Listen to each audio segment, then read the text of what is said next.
दोस्तों इमेजिन करिए एक ऐसे शख्स को जो भारत के आर्थिक गलियारों का बेताज बादशाह था।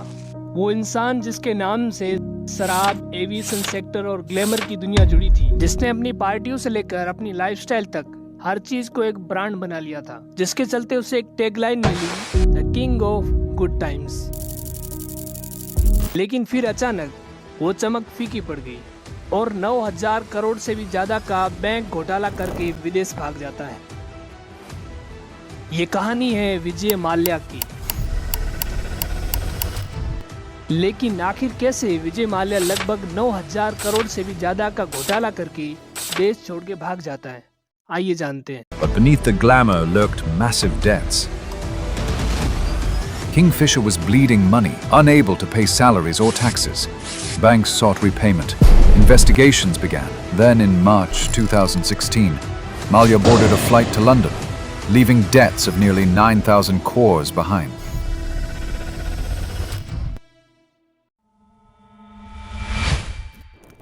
ये बात है सन 1955 की, जब विट्ठल माल्या के पहले बेटे विजय माल्या का जन्म होता है।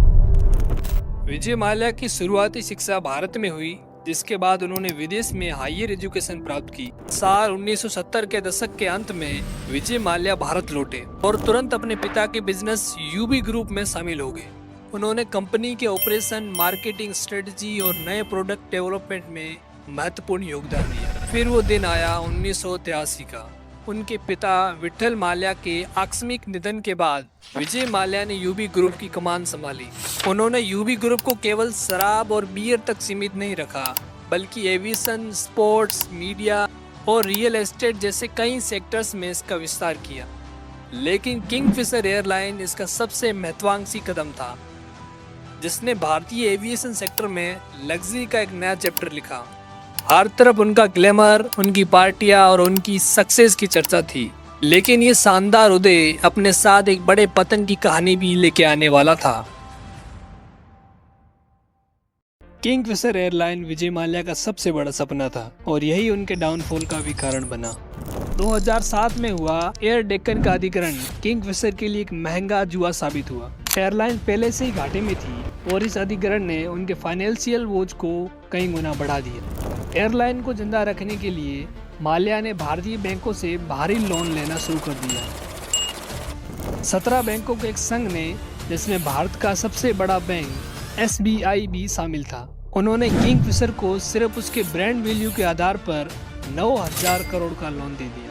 लेकिन इन भारी भरकम कर्जों के बावजूद किंगफिशर एयरलाइन का घाटा बढ़ता गया। कर्मचारियों को सैलरी नहीं मिल रही थी, फ्लाइट्स रद्द हो रही थी और 2012 तक किंगफिशर को अपना ऑपरेशन पूरी तरह से बंद करना पड़ा। जब बैंकों ने पैसे की रिकवरी शुरू की, तब सामने आया असली खेल। CBI और ED ने पाया कि माल्या ने बैंकों से लिए गए लोन का एक बड़ा हिस्सा किंगफिशर एयरलाइन को बचाने की बजाय अपनी अन्य कंपनियों और पर्सनल खर्चों के लिए इस्तेमाल किया था। मार्च 2016 में जब भारतीय एजेंसियां उन्हें पकड़ने की तैयारी कर रही थी, तब विजय माल्या अपना पॉलिटिकल पावर इस्तेमाल करके देश छोड़कर लंदन भाग जाते और तब से आज तक विजय माल्या लंदन में है। भारत सरकार ने विजय माल्या को वापस लाने के लिए कई प्रयास किए, लेकिन ब्रिटेन अदालत में ये मामला लंबा खिंचता गया। हाल ही में विजय माल्या ने रात समानी YouTube चैनल पर एक पॉडकास्ट में बताया उन्होंने पैसे लौटा दिए, लेकिन भारतीय सरकार इस बात को नकारती है। इस वीडियो को यहीं खत्म करते हैं। Like, share and subscribe.